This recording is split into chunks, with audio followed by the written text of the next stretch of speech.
哎，请进。你好，你好，你好。哎呀，是赵书记呀，我都没认出来。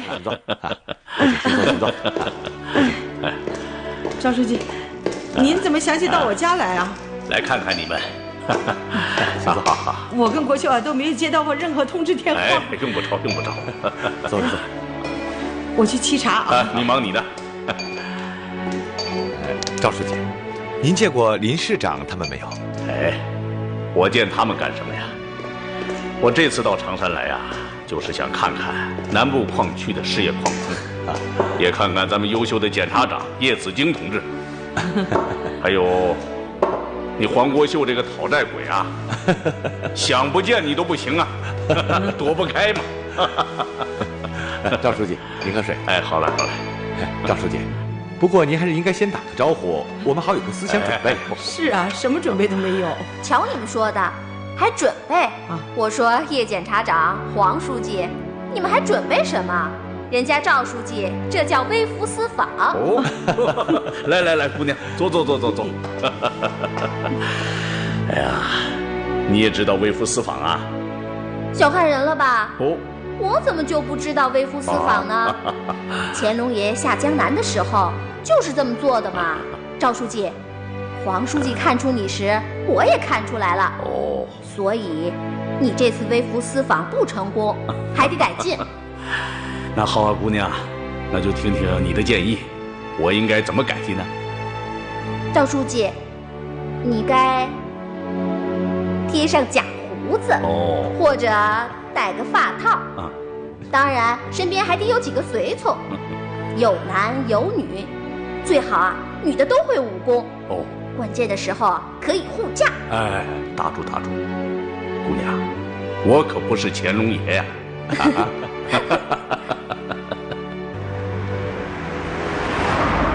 啊，赵书记来常山了，到叶子京家去了。哦，好，我知道了，啊。快去叶子京家。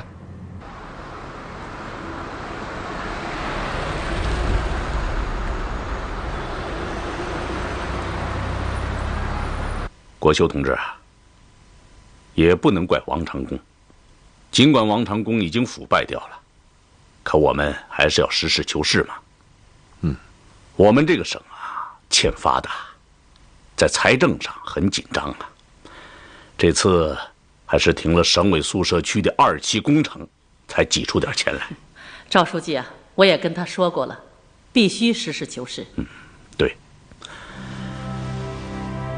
实事求是的讲，王长公在这个问题上还是动了些脑筋的。他提出一个方案，将来常山矿业集团在搞股份制改造的时候，可以拿出一部分股份划入社保基金。哎，我觉得这个思路还是很好的呀。另外，朝阳同志也提出，可以考虑由政府出资买下一些公益性的岗位，这样呢，便生活保障为职业保障。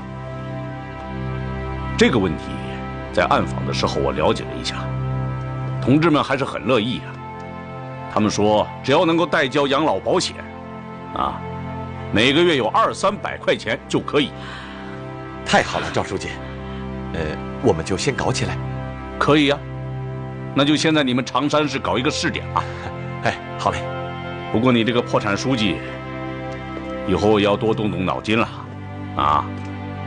不要只满足在当一个讨债鬼，见谁赖谁。是。他也真够难的。是啊，子敬同志，黄国秀这个破产书记当得不容易，你这个检察长当得就更不容易了。王长公是事故处理领导小组的组长，在常山的关系那是盘根错节，你办案的难度和压力显而易见的。可是你有立场，有原则，能忍辱负重，千难万难，到底把513大案拿下来了，也让王长公彻底暴露了。这说明你们在法律实践中认真落实了3个代表的思想，代表了最广大人民的根本利益。我已经跟刘省长说了，我们省委要向最高人民检察院为你和常山市人民检察院请功。啊，是的，汪副市长，很突然，我也是刚听南四矿的一位老同志说的。汪副市长，你要记住，落实赵书记的指示，不能过夜啊！国修同志，我知道你想说什么，你是想说，既然你知道我们的女检察长现在很难，为什么不早点把王长工拿下来，对不对？赵书记，这个问题您可以不回答了。为什么不回答呀？必须要回答，不能遇到矛盾就绕着走嘛。这可不是我和省委的作风啊。王长工的暴露要有一个过程，中央和省委对王长工的认识也要有一个过程。在没有证据的情况下，我和省委都不能单凭社会上的议论，就随便向中央建议撤换一个副省级的领导干部。你说是不是这么个道理啊？是啊，赵书记，不但您和省委在从周秀丽的保险箱里找到王长工的受贿证据之前，谁敢认定王长工是犯罪分子呢？当我们反贪局从广州给我来电话时候，我的心还提着呢，就怕搞错了。不过子敬同志，你很了不起啊！那天夜里在加油站，面对苏阿福的枪口炸药，在这么危险的情况下，你能挺身而出，化解了一场灾难，有勇有谋啊！哦，对了，我怎么听说你在咱们法庭门口被一个坏人刺了一刀？这个凶手抓到没有？抓到了，简直是让人难以置信，是一个过路的人干的。哦，有一个人给了他1000块钱，他就是为了这1000块钱捅了我一刀。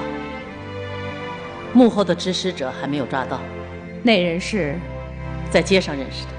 我现在很好，您看。子敬同志，让你受委屈了，真不该让你流泪又流血呀。赵书记，有您这句话，我就知足了。你就这么容易知足吗？没有这么简单吧？子敬啊，我这次到你这儿来呀，就是想听你诉诉苦，甚至骂骂娘。说吧，有苦诉苦，有冤申冤吗？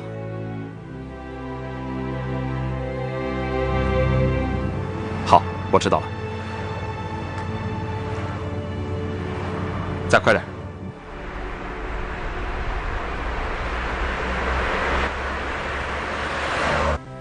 再苦也过去了。赵书记，苦也罢，冤也罢，我都不想再说了。不过赵书记，我想跟您提一个人，就是唐朝阳同志。说真的，没有唐朝阳和市委，这个案子就很难办下来。可是为什么省委处理干部还是把唐朝阳同志的市委书记给撤下来了？内情我知道一些，主持干部处理的是王长工。您知道，在办案的过程当中，唐朝阳同志顶住了王长工的压力，所以王长工趁这个机会整了他一下。林永强他是一贯听王长工的招呼，所以只给了个记过处分。您说这是怎么回事？唐朝阳同志太冤了吧？子敬同志，谁说朝阳同志市委书记被撤了？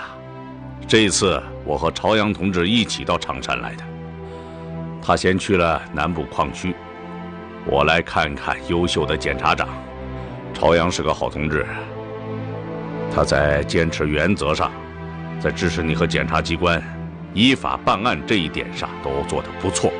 我和省委当然要尊重党心民心，保护爱护嘛。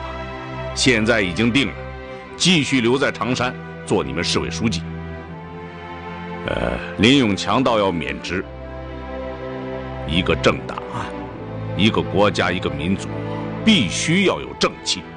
对唐朝阳同志，我和省委一定要为常山老百姓留下这个好干部，带领全市人民改革开放，奔小康。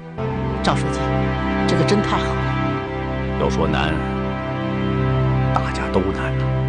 我省委书记有我省委书记的难处，市委书记市长有他市委书记市长的难处，你紫荆和你的检察院也有你们的难处啊。但是再怎么难，也要站得稳，行得正。我们这个党啊，是来自人民的党，是为人民执政的党。我们这个国家呀，是人民当家作主的国家。我们每一个领导干部都要明确地承担起对我们这个党、对这个国家的责任。我们要经常问问自己，在今天这个岗位上，我们尽职尽责了没有？5.13大案这个事实证明，我们的干部没有尽职尽责。常山这部机器的不少螺丝钉都松动了。赵书记，您提的问题太深刻了。王长东一案在常山市引起了震动，也引起了我很多的思考。那好啊，把你的思考说出来，在法庭上说。我请常山的干部，尤其是林永强这种干部啊，都到旁听席上去听一听，让我们的干部好好受受教育。重点是林永强。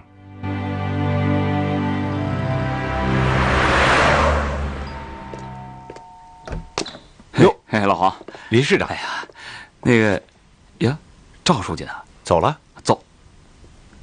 哎呦，叶姐，你看呀，啊，你也真是的，这省委赵书记来，你也不跟我通个气儿啊？快说一下，赵书记这次有什么重要指示啊？哎呦，老大姐，你就别再让我被动了，行不行啊？没什么指示啊，赵书记说他是为赴私访，事先也没有通知电话，就是聊聊天儿，就这些，真的。啊，也有指示啊。赵书记非常关心检察院，他说半年后啊来视察检察院大楼。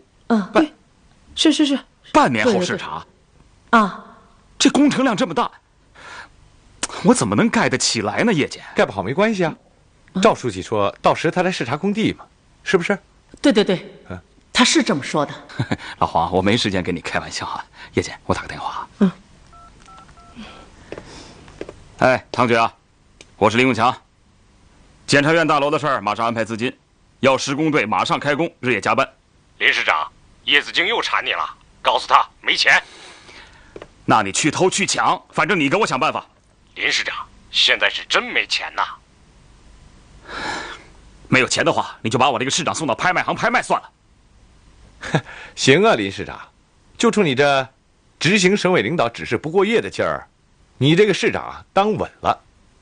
唐书记真得好好向你学习啊！哎呀，老黄啊，我现在真的没有心情跟你开玩笑啊。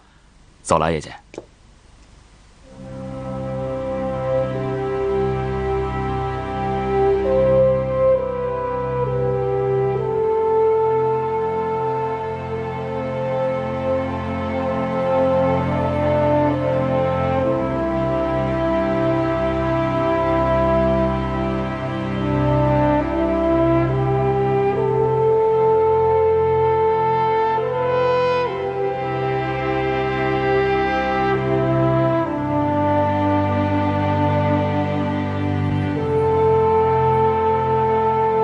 现在宣布法庭纪律，旁听人员必须遵守下列法庭纪律：未经允许，不得随意走动和进入审判区，不得记录和录音，不得发言和提问，不得鼓掌、喧哗、吵闹和实施其他妨碍审判工作的行为。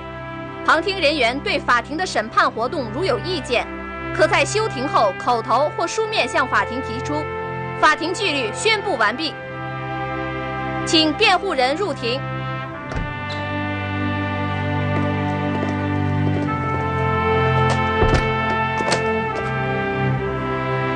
请公诉人入庭。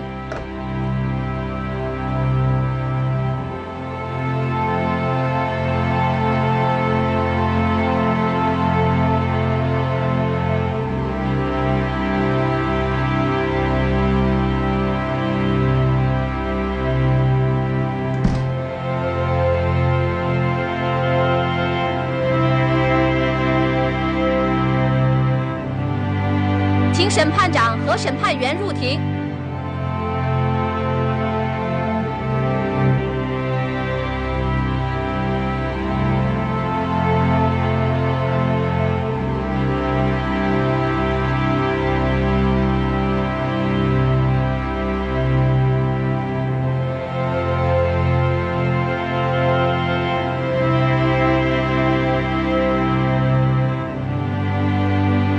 请坐。报告审判长，开庭的准备工作已经就绪，请开庭。长山市中级人民法院现在开庭。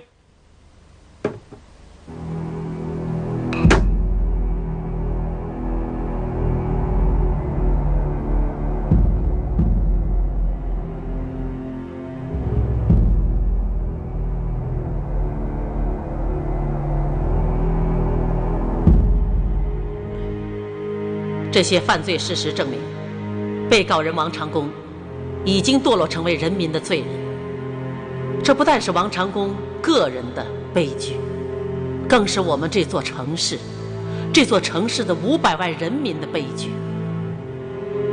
5.13大火的危险火种，实际上早已播下了。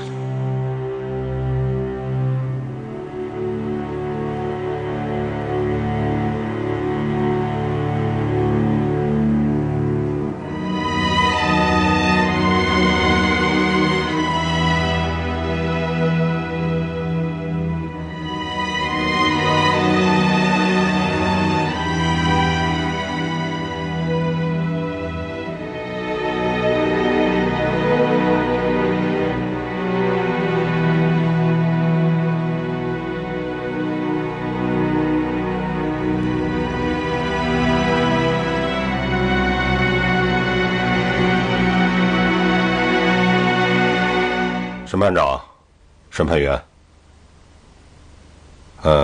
我再一次的向法庭强调一下，我是有错无罪。周秀丽收受熊老板的480万，跟我没有丝毫关系。这么说，你不承认和周秀丽是情人关系？是。只是工作关系。当然，我们早年是谈过恋爱。那么你又如何解释刚才播放的这些录音录像呢？那是你们以疲劳审讯的办法非法获取的。王长工，你是不是非要周秀丽来证实这种关系呢？审判长，我反对。反对无效。请公诉人继续举证。周秀丽已承认了和王长工的情人关系，这是周秀丽的证词，请允许我来宣读一下。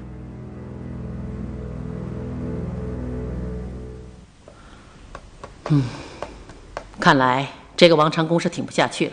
他怎么也没想到，我们最后还是把周秀丽给攻下来了。不要掉以轻心。现在还不是庆祝的时候。是。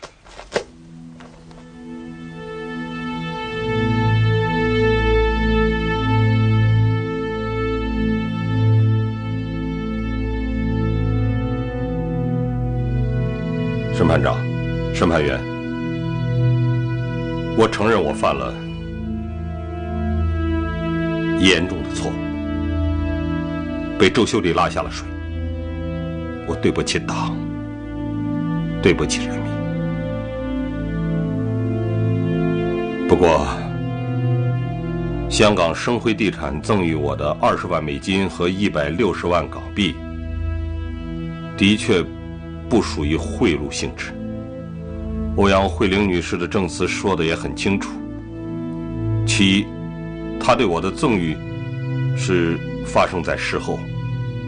其二，我并没有为香港生辉地产谋取过任何非法利益。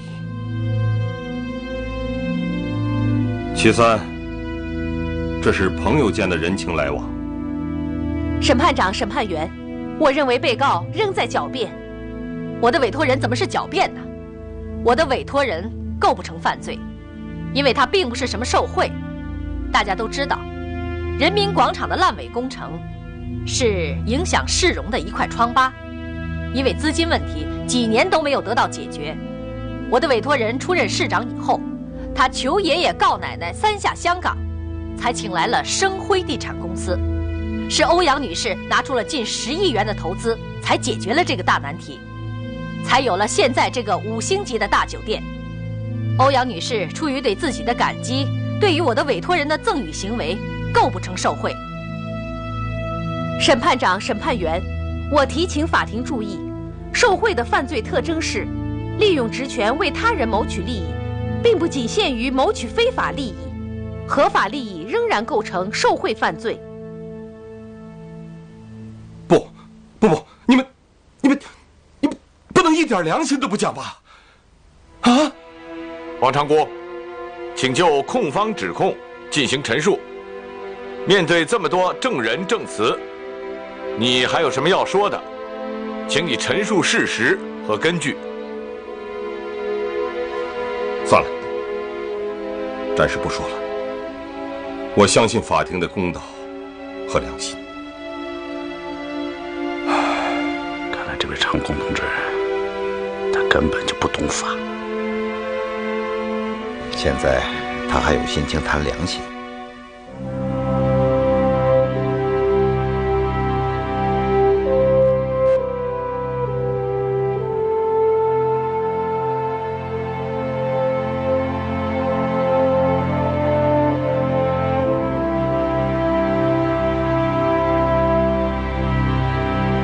请公诉人现在发言。审判长、审判员，法庭的调查和辩论已经结束。我们作为支持公诉的国家公诉人，向法庭宣读并出示了大量依法收集的证据。前后向18位出庭的证人依法进行了询问。经法庭质证证明，被告人王长工无可置疑地犯有本起诉所指控的受贿罪、包庇罪、滥用职权罪，相信法庭会依据《中华人民共和国刑法》对被告人作出公正的判决。被告人王长工在最后的陈述中提到了良心，让我深感震惊。我请问王长工，你真的有良心吗？你的良心究竟在哪里？如果你还有良心，你怎么能在长山市南部煤矿，几万矿工吃饭都成问题？生活陷入极度贫困的情况下，你伙同犯罪分子周秀丽，一次受贿竟达480万。如果你有良心，你能够忍心看着将失火错定为放火，将一个罪不至死的失业矿工推上刑场吗？如果你有良心，你能为了包庇周秀丽，进而掩饰自己的受贿罪行，而千方百计地阻挠和破坏检察机关对513大火案的查处和起诉吗？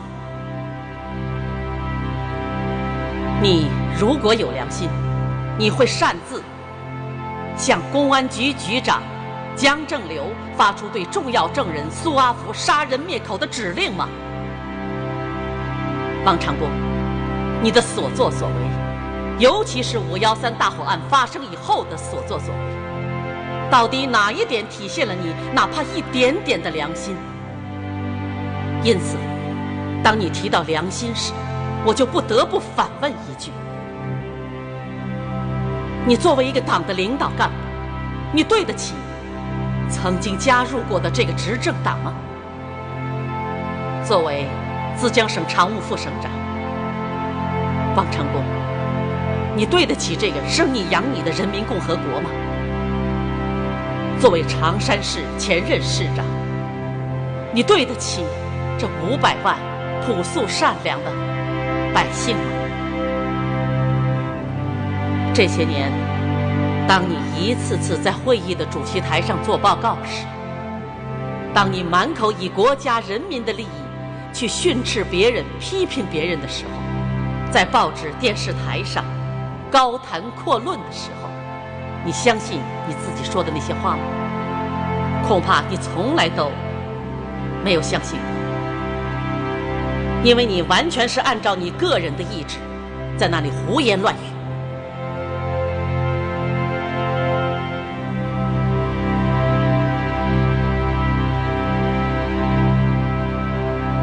在这部人民共和国的国家机器上，你这颗很重要的螺丝钉早已花丝了，并且掉入了机器的齿轮箱里，严重地阻碍了这部机器的正常运行。所以，我必须正告你，今天常山市人民检察院代表国家对你提起的公诉，和常山市中级人民法院即将对你的庄严判决，正是为了人民共和国的良心今后不在大火中哭泣。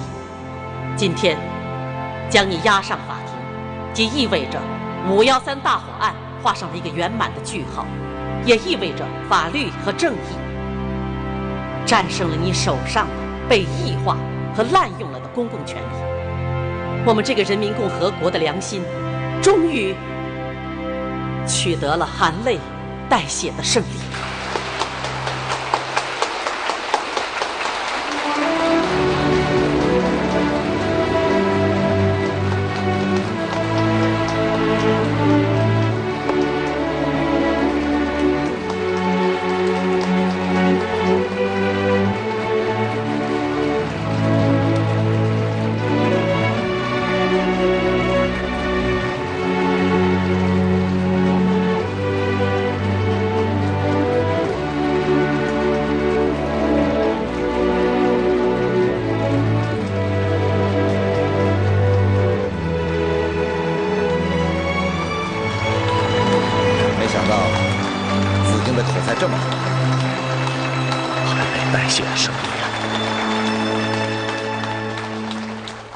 我刚才说到了这个人民共和国的国家机器，我指出了一个事实：王长公这颗螺丝钉滑丝了。那么我们呢？我们每一位与513大火案有关联的人呢？比如作为一个市长、一个局长、一个处长、一个科长、一个承担不同领导责任的螺丝钉，我们现在的状况又怎么样呢？省委赵培军书记在总结513大火案的沉重教训时指出，我们常山市的这部机器上有很多螺丝钉都松动了。非常正确。513大火案的侦查结果表明，从市里的主管领导一直到城建、城管、消防、工商、文化市场管理以及所有的相关的单位，都负有不同程度、不同性质的责任。这其中有法律的责任、领导责任和道义责任。同志们，如果我们每一个单位和部门都负起自己的责任来，这场大火就烧不起来，也不会造成这么严重的灾难。如果工商、消防、文化市场管理真正履行了自己的职责，就可能避免这场大火。如果周秀丽不受贿渎职，不批盖那片阻碍消防通道的门面房，这场大火就不会这么严重。513大火案156名死难者用他们的尸体证明，常山市这部国家机器一直是带病运转的。审判长、审判员将被告人王长公和负有不同领导职责的各级国家公务员比作国家机器上的螺丝钉，无疑是一种狭义的政治比喻。现在我说一个广义的概念，为了表达和论述的方便，我把我们这个国家和这个社会比作一部庞大的、隆隆运转的机器，把在座的市民代表和5·13大火中的受害者比作螺丝钉。我这样说，是想谈一谈你们的社会责任和道义责任。你是一个普通的公民，无权无势，你必然会为法律将要给予王长公的严惩鼓掌欢呼，这一点我毫不怀疑，并且我深深地感谢来自你们的正义的掌声。不过，我想请问你，公民同志，当你义愤地诅咒腐败时，你向腐败的现象和势力妥协了没有？你有没有助长过腐败的漏规横行？你在这个人民当家作主的法治国家里，有没有尽到一个正直公民的责任和义务？正是你对腐败漏规的一次次妥协，一次次忍让，正是你那善良而无奈的宽容，是不是就造就了这个国家和社会的腐败温床，最终给那些大大小小的王长公以践踏民族、欺骗百姓、肆无忌惮地亵渎并吞噬这个国家的机会？公民同志们，我们是否问问自己，包括我这个检察长在内，我这颗螺丝钉松动了没有？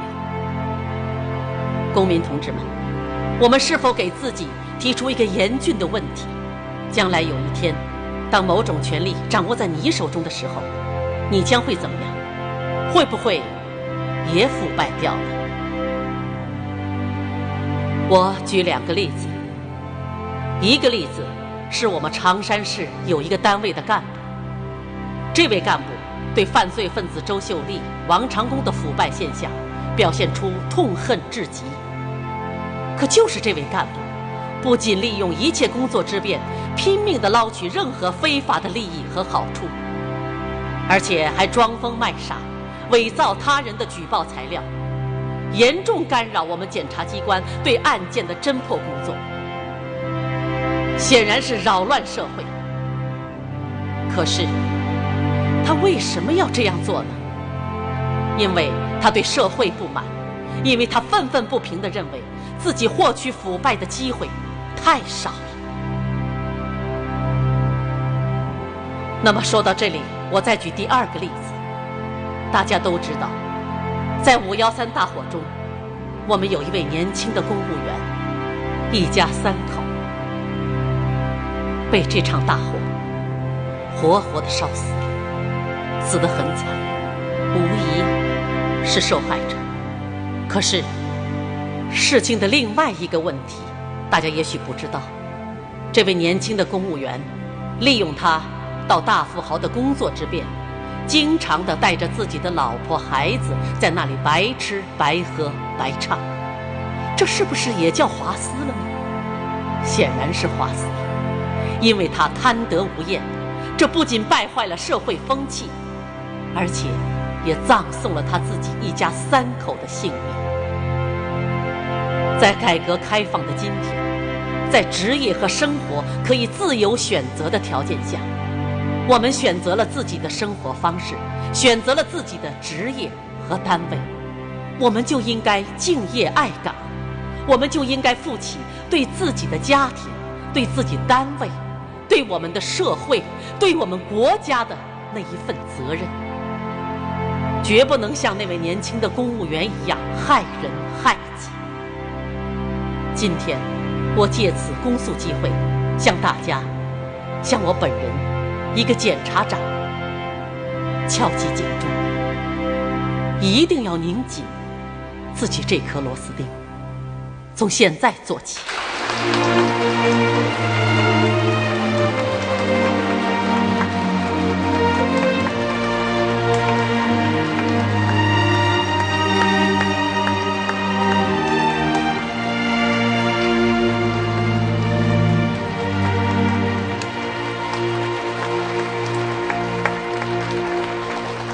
审判长、审判员，被告人王长工坐在被告席上，正等待着法律对他的严厉而公正的判决。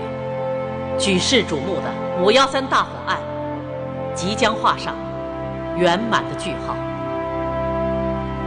可是同志们，此时此刻，我的心却依然沉重。此时此刻，2001年5月13日21时05分，发生在我们常山市的那场大火，一直在我眼前，和我的心头燃烧着。那窜上夜空的疯狂的火舌，伴着翻滚的浓烟，历历在目，清晰可见。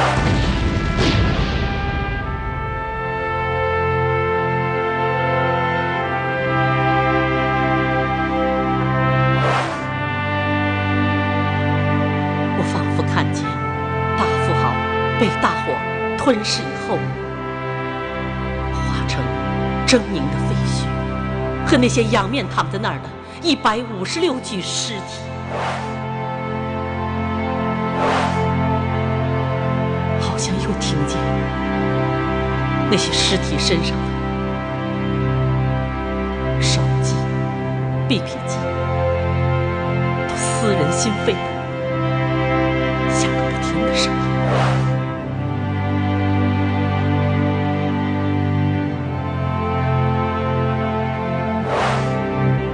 因此，同志们，从那个时候，从2001年5月13日21时05分，那个已凝固的沉重的历史时刻开始，我这个检察长，一个法律工作者，宁愿被撤职，我也不敢渎职。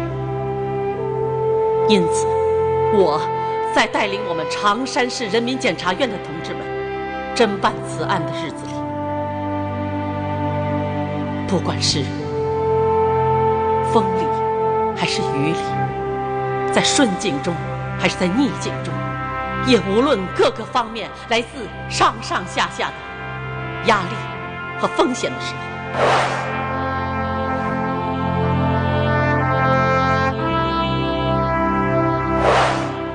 我和我的同志们都不敢放弃自己身上肩负的这份使命和责任。我们始终提醒自己，要拧紧自身的这颗螺丝钉，永远都不松动，更不能滑丝，永远永远远。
审判长、审判员，这就是我的发言。谢谢。